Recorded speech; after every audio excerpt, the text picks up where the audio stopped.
Welcome back to PSY 222, Research Methods in the Psychological Sciences. This will be Chapter 2, Part 1 of your reintroduction and review of the scientific method. In Part 1, we'll be, kind of retracing our steps and revisiting what does it mean to do science when using the scientific method. There'll be some echoes of your 6th grade, 5th grade science classes where you were introduced to these topics probably for the first time in a serious way. I always like to start with just a little bit of humor. And in this comic strip, which is it's a comic that I go to every now and then just when I want to have some mindless laughs. But basically, if you're thinking about that time in middle school or grade school when you were first introduced to the idea of testing hypotheses, you were probably taught that the scientific method involves defining questions and defining them in fairly precise ways, gathering information to inform your question, coming up with a hypothesis to test. And I'm sure that if it's anything like my kids' experience, you were taught to use a fill-in-the-blank if-then kind of formula for building your hypotheses.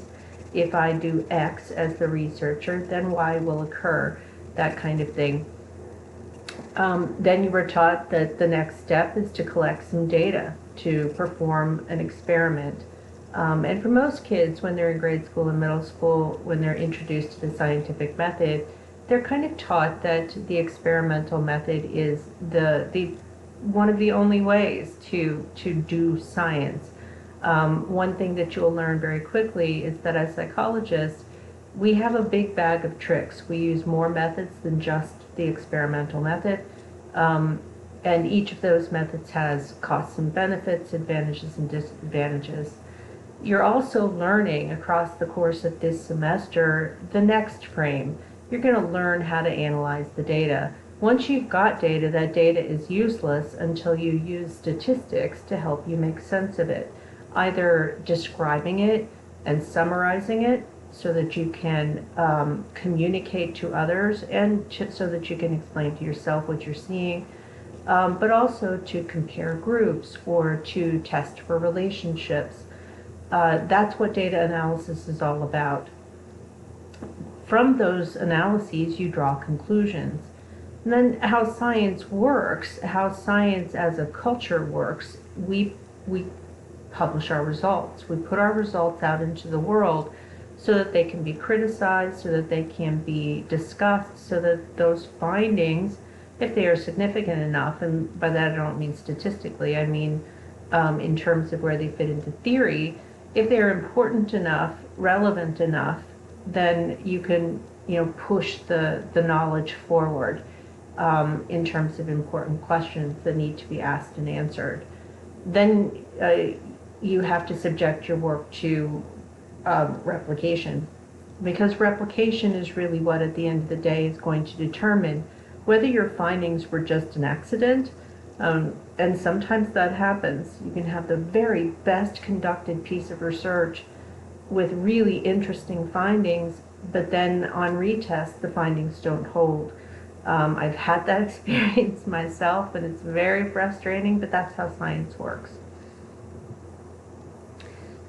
So let's review the scientific method. I'm sure you've been exposed to a variety of ways of defining this. You need to start, though, backing up. The use of empiricism, the use of the scientific method, is just one of many ways in which human beings know about their world. And other disciplines have their own kinds of what are called epistemologies, or ways of knowing.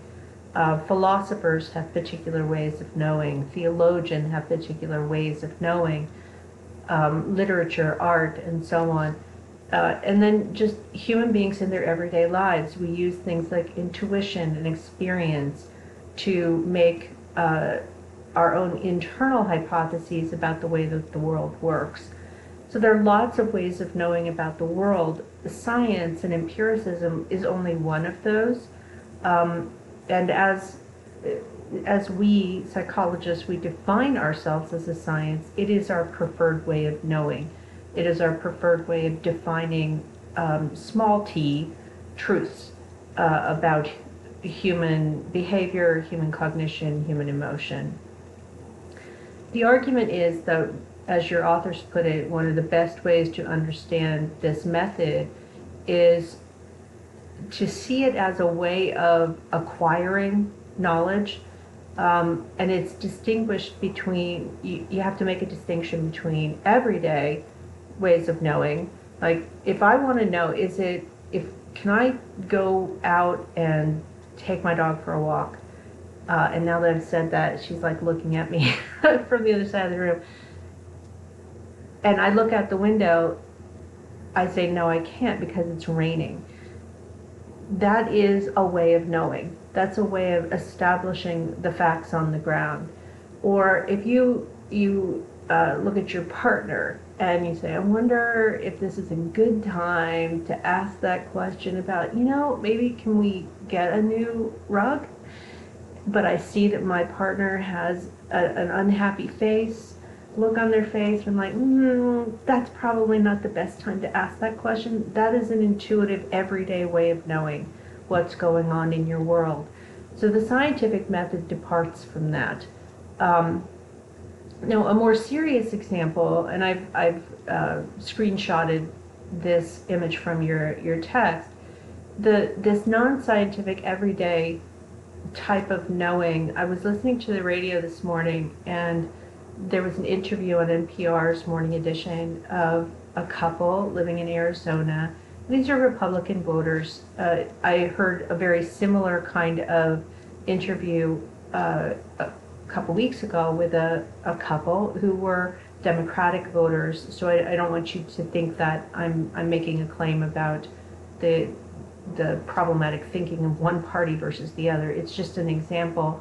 But they asked about systemic racism, and one of the couple said that the systemic racism, what she would need to know that existed would be that she would need to see it herself. And since she had not seen it herself, therefore it did not exist. She would need more evidence in her own experience, in her own life. Now, for scientists, that is a non-scientific way of establishing what's present, what's out there. So it's intuitive, it's subjective, it's based on that one person's own personal experiences. So for scientists, we don't rely on what's called anecdotal, subjective, personal experiences. It can inform our hypotheses. So you could take that anecdotal note by that one person and say, okay, that's an empirical question. We're going to test it. So the general approach, the scientific attitude, is one of empiricism. You can take an intuition, an anecdote, such as the one I was just using as an example, and then subject it to systematic controlled study. So what you would do, you'd pull a representative sample of a population, let's say from the entire state of Arizona, and collect data about people's personal experiences with racism, both in terms of micro and macro experiences of racial interactions or prejudice and discrimination. And then you describe the data. If it supports your hypothesis that, let's say your hypothesis is, yes, there is systemic racism, then you're going to test that expectation against the data that you already have. If it turns out that your hypothesis is not supported, you reject the hypothesis. You don't get to then convert the findings to something that you want to see. And that's why the empirical method is said to be objective and unbiased. It's also repeatable. So when we talk about testability, we would have to operationalize what do we mean by people's experiences with racial bias. We would have to find measures, examples, metrics that we could give to people so that they could accurately and reliably report their experiences. So it's not the same as a person sitting on their back porch and saying, I've never seen it, I've never experienced it, therefore it doesn't exist. Instead, you're taking that emotional step backwards, and despite the importance of the question culturally, you're asking it in a very clear, critical, skeptical way that allows you to then draw conclusions that you can count on and that you can apply more broadly. Now, saying that the empirical method is intended to be objective and unbiased doesn't mean it always is.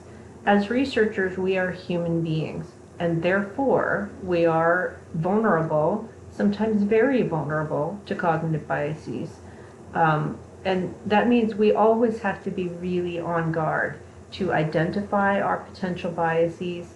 So if we don't, as your authors put it, recognize that our perceptions may not be unbiased, then we are not doing our job as scientists by considering all of the potential data. So let's say I was looking at racial bias, but my tendency was to be biased in the direction of perceiving that certain groups of people suffered more bias experiences than another group. And perhaps I would write the questions in my survey kind of leaning in the direction of the specific kinds of examples of experiences that that group is more likely to have, that would kind of systematically produce the effect that I was predicting. That's an example of a way that cognitive bias could directly impact and bias research findings. Part of what's happening here is a social psychological construct called the confirmation bias. We have a tendency as human beings, whether we're talking informally in our everyday lives or formally as we're working to test hypotheses, we have a tendency to look for things that match what we expect. It's kind of how we're cognitively structured. So we have to fight against that and actually look for contradictory evidence. I have lots of conversations with my seniors doing senior research when they're selecting measures and they have ideas about what they expect to have happen. And they often get a little frustrated with me when I say, you need a measure that goes at the alternate explanation. And they're like, why? I'm not interested in that. I'm like, you need to be interested in that because it challenges your expectation of what's likely to occur. So I'm always trying to move them in the direction of saying, yes, I need to actually test my hypothesis against its alternative. Another bias is, it's another social psychological construct, is something called an illusory correlation. We often have these firm intuitions about what factors are related to what other factors, and we may perceive them to be much more tightly woven than they actually are, and that can influence the types of variables that we select. So if you only select the variables that you believe are related without exploring other variables that might be involved in a situation that you are trying to understand, then you will miss things. So we have to be on guard for having too much faith in the associations between variables just because we are familiar with them. So an adherence to the scientific method really helps you to confront these tendencies in our thinking and engage in science in a more rigorous way. It's empirical rather than intuitive. That doesn't mean that you shunt your intuitions to the side. I base my hypotheses on things that I've observed in everyday life all the time, but I test those intuitions in a scientific, empirical way. The empirical approach, as your authors put it, requires direct observation. I will add here, though, in parentheses, sometimes direct observation isn't possible with some human phenomenon, so you have to take an indirect route to get to them. For example, emotions can't be measured, say, on on an actual scale. I can't have you, pour into a cup how angry you are about something. That would be super nice if we could do that. We can't. So we give you a scale and you report what you're feeling.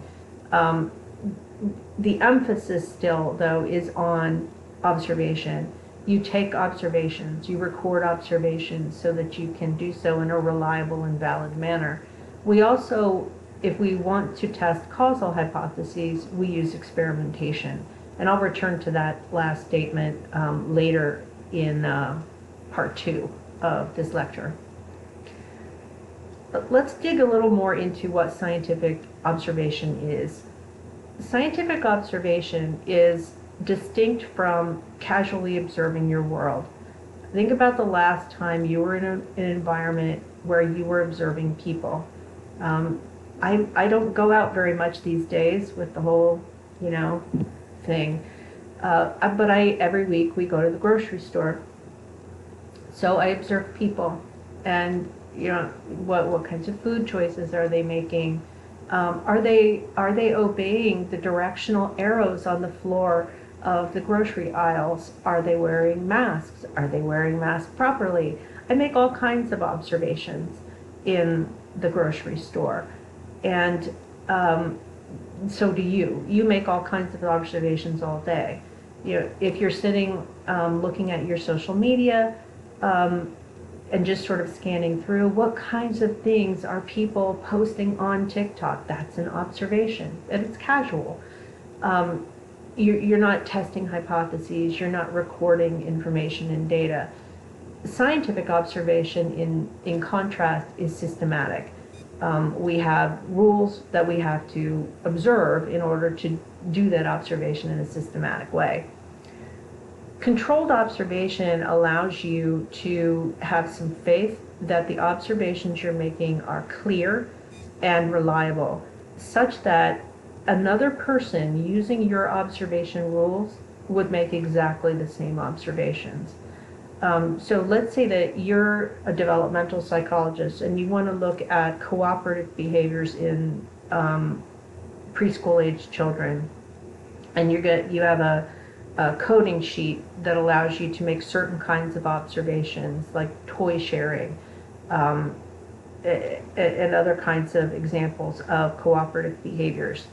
And you're going to check off on a sheet every time you see cooperative and non-cooperative behaviors, and then some other contextual variables. If you have that coding sheet and you use that coding sheet in a reliable manner, you should be able to hand the instructions and the coding sheet to another person and have them largely come up with exactly the same data. In fact, in observational studies like that, you usually have two people making observations at the same time using the same rules, and then you compare them. That's called inter-rater reliability. And then the people who are making those ratings, they have to resolve when there are discrepancies and refine their coding system such that they do it more reliably.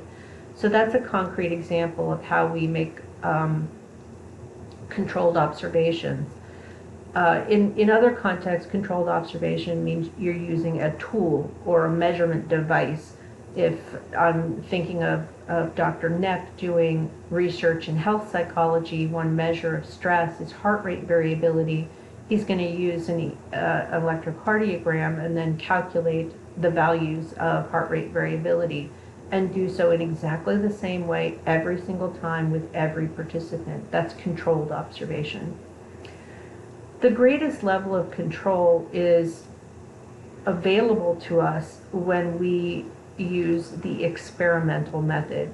And we'll learn more of the details of exactly what do we mean when we say experimental method or an experiment here in a bit. But basically speaking, when you are able to control and compare, when you assign people to groups, when you manipulate systematically an independent variable of interest, and then measure a behavior of interest, and you do so such that the only thing that differs between the people assigned to various groups is the actual manipulation of the independent variable, that's when you have the greatest degree of experimental control and the greatest ability to draw causal conclusions. Experiments, just to summarize, involve manipulating one or more factors and then observing impacts on behaviors. That does give you the greatest capacity for drawing those kinds of causal conclusions. Now, I should say at this point, there are other methods. There are methods that are purely descriptive, such as the daycare study I was just describing a minute ago.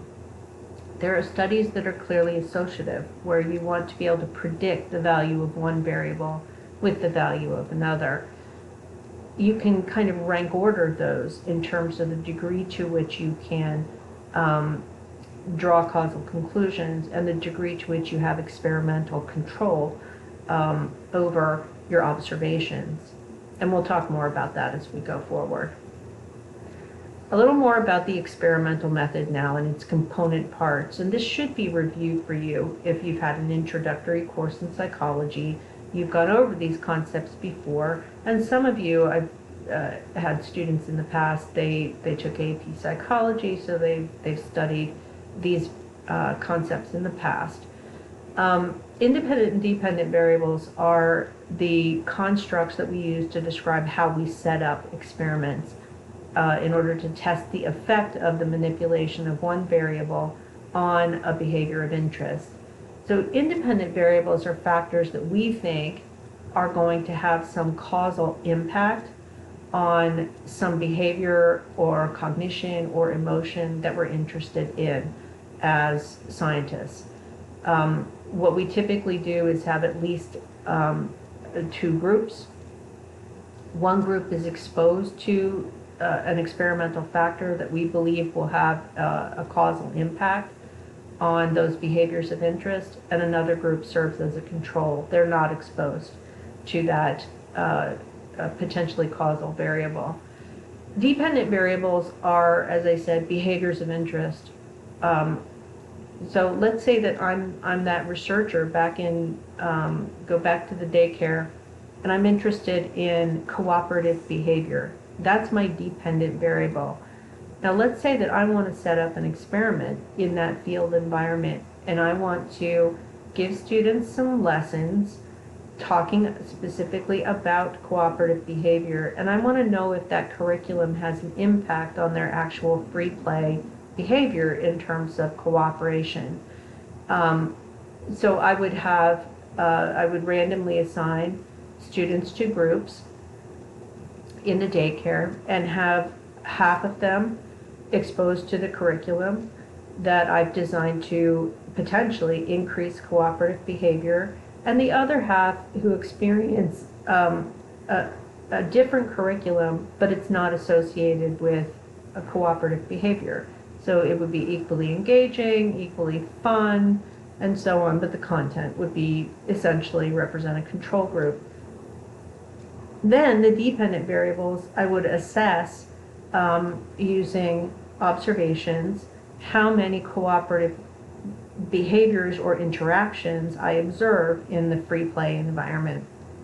So in that case, what I'm manipulating, my independent variable, is whether or not the child is exposed to the cooperation curriculum, with some children exposed to it and some children not. And my dependent variable would be the number of cooperative instances of behavior exhibited. Now, of course, you could tear that study apart. I'm thinking of it off the top of my head, but you can see the difference between independent or manipulated variables and dependent variables, which are measured. They are usually the variable that you're really interested in as a scientist, and you want to explain it. You want to know how to reduce it or increase it. You want to understand what affects it, what doesn't affect it, and so on. Now here's an example of a study that I conducted several years ago. I'm very interested in attitudes towards people with mental illness, and one of the difficulties in that, in the lives of people with mental illness, is stigma. And part of that stigma is a perception that people with mental illness are more dangerous to other people than people without mental illness. And it's a really powerful stigma, especially for people who experience what are sometimes called serious mental illnesses, such as schizophrenia or bipolar disorder.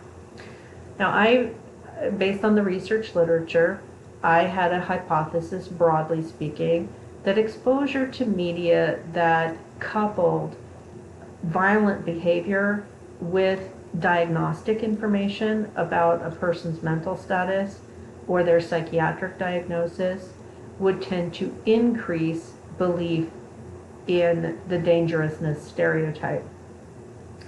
So what I did, I wanted to vary the type of program that my participants watched.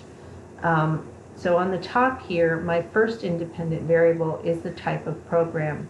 So I chose 2 episodes of Crime Scene Investigation, CSI, which you can still watch in syndication. You can binge it all you like.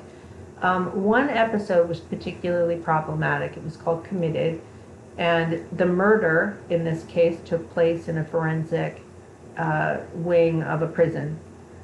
And it was a real locked door whodunit. And the episode opens with the lead star, Gil Grissom, sitting across from each of the potential murderers, opening their file and pointing, in some cases, to their diagnostic label, and then allowing you as the viewer to read their horrific crimes. There were rapists, there were murderers, there were pedophiles, there were white supremacists. It was kind of a parade of horrible people, and each one of them had a very clear diagnostic label, everything from depression to schizophrenia to bipolar disorder. So I considered that the stigmatizing episode, or at least potentially so. Then I chose another episode of CSI from the same season. This one was, I believe there was a murderous plastic surgeon, something like that, hence the name Crow's Feet. But I also wanted a pure control condition because the CSI episode without the mental health content was still violent. There was still violence and graphic violence. So I chose an episode from the Weather Channel called When Weather Changed History. The episode was about the Challenger disaster. So that's my first independent variable and the 3 groups to which I assigned participants randomly. I also had this idea, when CSI Committed came out, there was a call for the network, the television network, to put on public service announcements to try and deflect against the potential negative impact of presenting mental illness in this way. I had an intuition, so this is where intuition comes into play, that these PSAs would have little or no effect.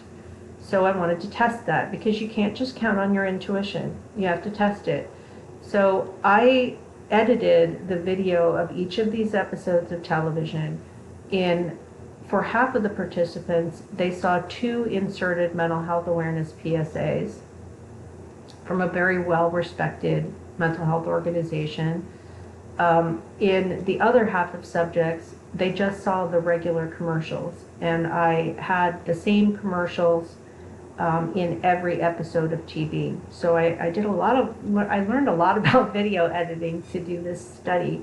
So that's my second independent variable, is presence of public service announcements.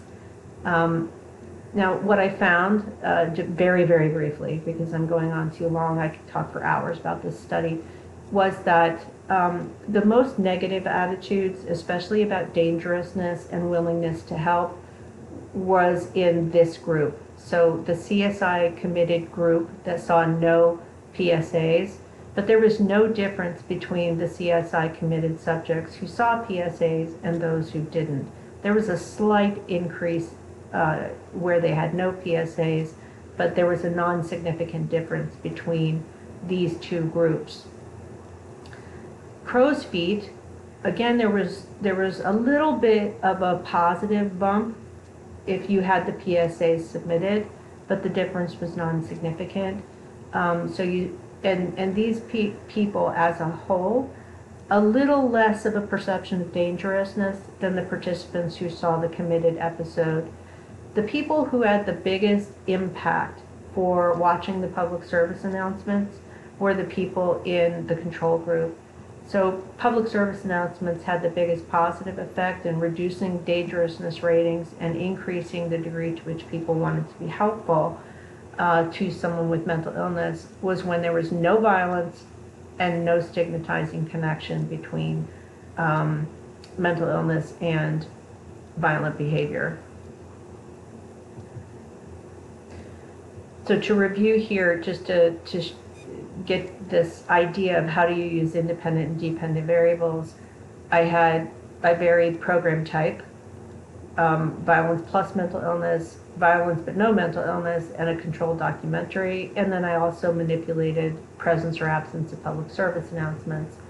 The DVs were several measures of attitudes towards people with mental illness. And I was able to test the impact of both of those independent variables. Now, if you follow that example, there were a number of constructs. That's a word you're going to hear a lot in this class. I had to define constructs. So what do you mean by presence of violence in a television program? What do you mean by stigmatizing content in a television program? How are you operationalizing attitudes like perceptions of dangerousness and so on? As scientists, we have to operationalize our constructs, and we have to define those constructs and communicate those definitions clearly to those who read about our research or who listen to our presentations of it. Basically, a construct is a concept, it's an idea that as a scientist you want to understand more. So a broad construct, for example, in my research would be stigma related to mental illness. A specific idea is that dangerousness perception that is just one of many ways in which stigma manifests itself. So there are lots of psychological constructs, and your authors give you examples of intelligence, depression, aggression, memory, and I've given you another one, stigma related to mental illness. Constructs have to be converted to measurement terms. We have to be able to very clearly and reliably define our constructs. So if you think about intelligence, for example, there are lots of very different definitions of that construct. And as a researcher, you're going to pick some, and you have to clearly communicate to your audience, whoever that audience is, which definition you've chosen and why. So we have to define constructs in measurement terms, meaning we have to use a device or a structured assessment to identify these constructs. Many of you probably have filled out a questionnaire at some point that asked you about your mood. It may have been a screener for depression or a screener for anxiety. Those are tools, those are measurements, and those help to define these more broad constructs and put them in measurement terms. An operational definition is how we do that. So let's say I am a researcher and I'm interested in comparing some groups of students in terms of their levels of anxiety. I choose a particular operationalization of anxiety. I'm interested in just how they're feeling anxious right now. So that would be a construct called state anxiety. I could use a scale, a questionnaire, that measures specifically state anxiety. What if instead, though, I was interested in students who just at their baseline are more anxious people versus students who are less anxious at baseline as people? Then I'm interested in a different construct. I'm interested in trait aggression because it's an element of the person's personality. So in that case, I want a different operational definition. I want a scale that measures trait anxiety instead of moment-to-moment state anxiety. These operational definitions, and this is one of the reasons that, when we write research reports, there's a whole section in that report that's called method. And in that method section, we have to clearly explain to people reading about our research what measurement tools we used and how we operationalized our variables. And that's extremely important because without those, you really don't know, as the person consuming the research findings, how these constructs have been defined.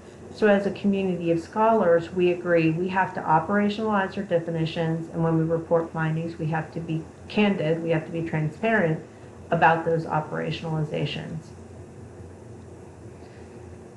So speaking of reporting findings, one important element of the world of science is reporting out.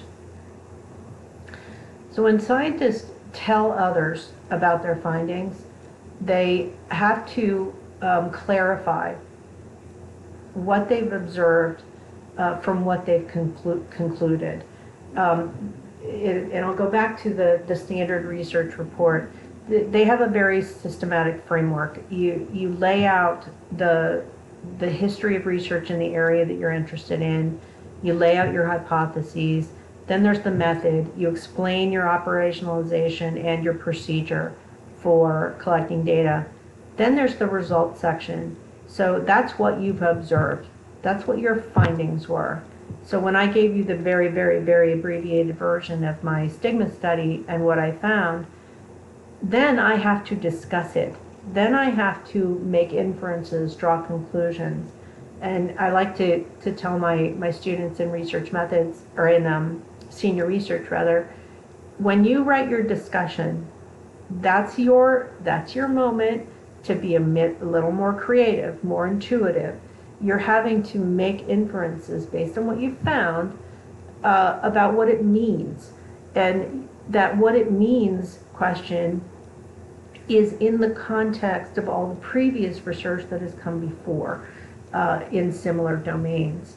So in scientific reporting, as scientific observers have to really kind of wait, we have to pause, we have to be skeptical. So that skepticism that your authors talk about so often, you have to apply it to yourself.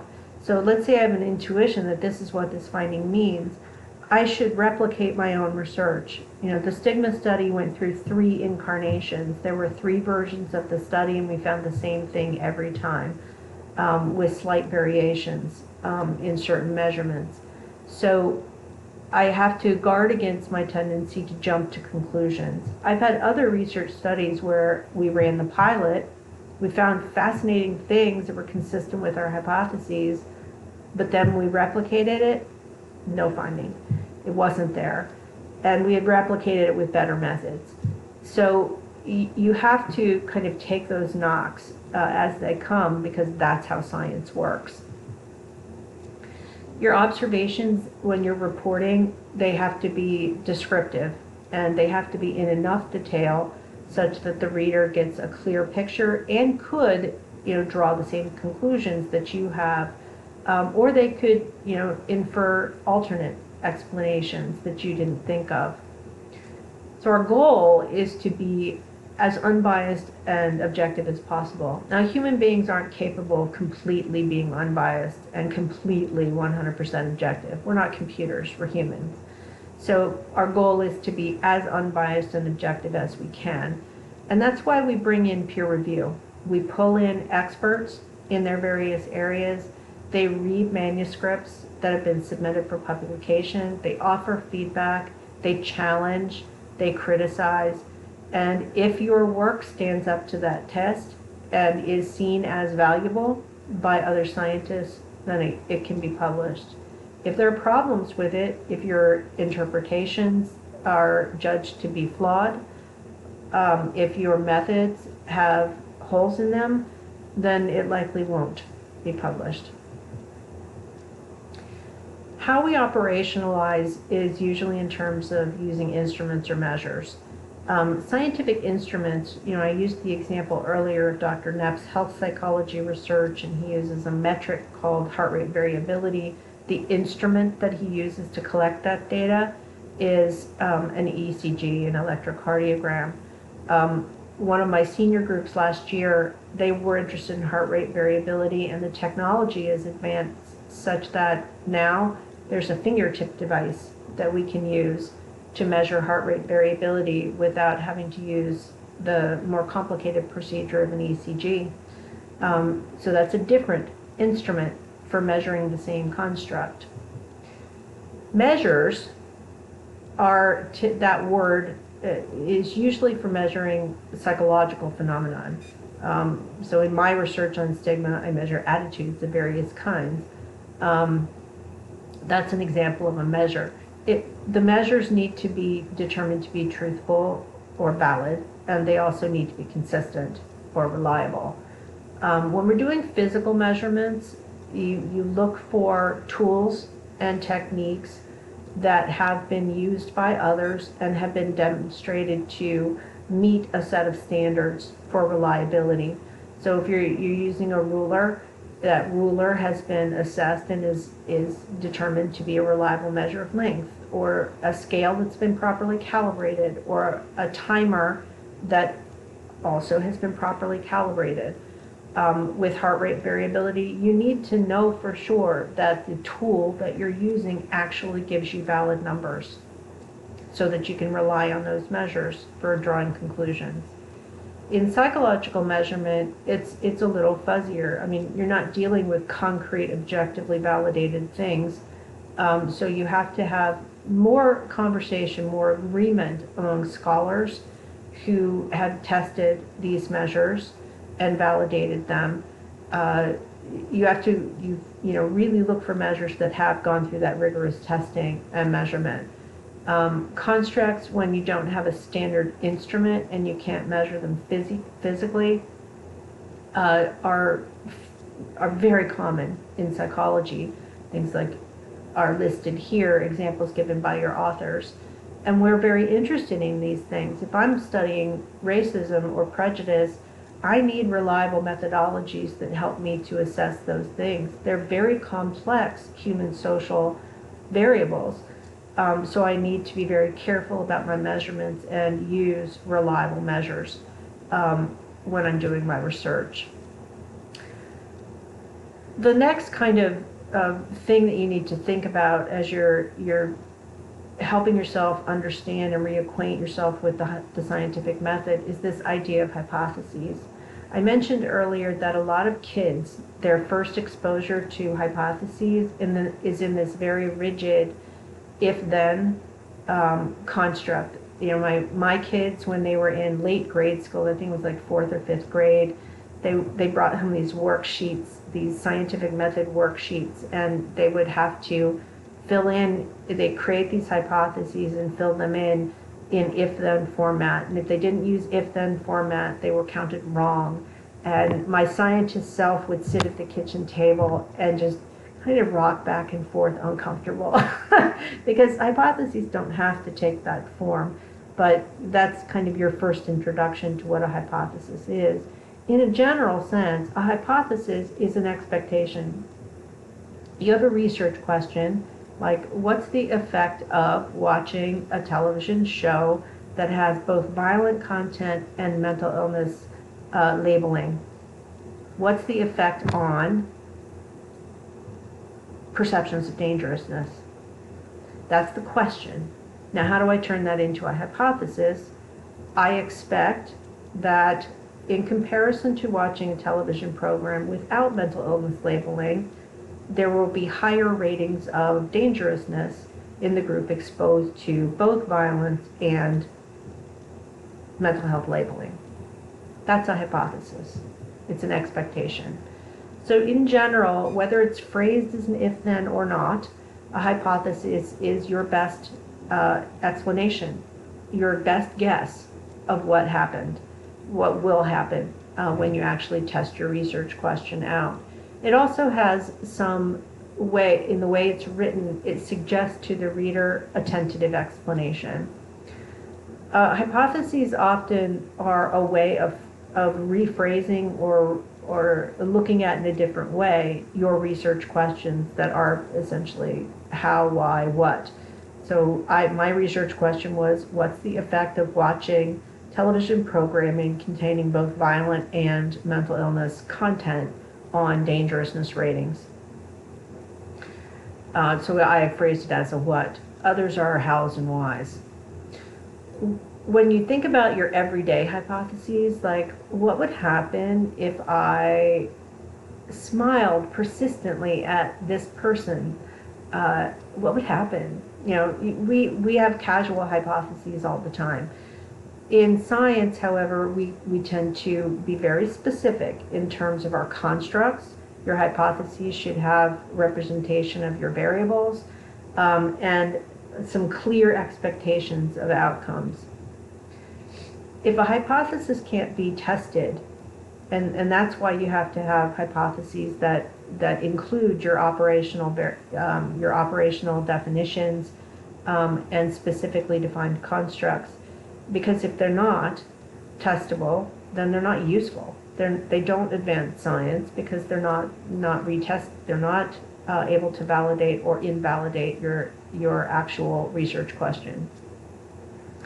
Hypotheses fail to be testable when you've not defined your constructs clearly and you haven't operationalized them fully, or you've operationalized them in error. So you could use a questionnaire to assess a variable. Like, there are lots of these in the stigma research world. There are these assessments that supposedly assess mental health attitudes or attitudes towards people with mental illness. But when you look at their reliability and their construct validity, they're very poor measures. So if you don't have constructs that are defined carefully, or the measures that you've selected are inappropriate or they're flawed, then you don't have adequately defined constructs. Hypotheses are also problematic if they're circular. So if you know a hypothesis is true only because you've seen the explanation itself, then you've got a circular hypothesis. You also have untestable hypotheses if you are using constructs that are not measurable in any way that's recognized by science. In other words, if you're using pseudoscientific constructs, that's going to raise testability questions. Now, it doesn't even have to be necessarily pseudoscience. Freudian theory proposes the idea of repression. And even if you're not familiar with Freud, you've heard the word repressed. So when people repress thoughts or repress memories, that is a construct in psychology that's it's been written about a lot. People know what it is. They have some kind of idea of it. They may have even had a subjective experience of it. But we have no real way of measuring it. Therefore, it's an idea that's not recognized as being one that we can measure scientifically. There are indirect ways, but there's not a lot of agreement on using those indirect methods of thinking about repression, or any of the defense mechanisms for that matter. They have clinical reliability, they have clinical significance, but in science we've had little, if any, luck in really operationalizing a repressed thought. So that ends part 1 of our coverage of chapter 2. Next time we're going to look at the 3 broad categories of hypotheses that researchers in psychological science and in science in general typically explore.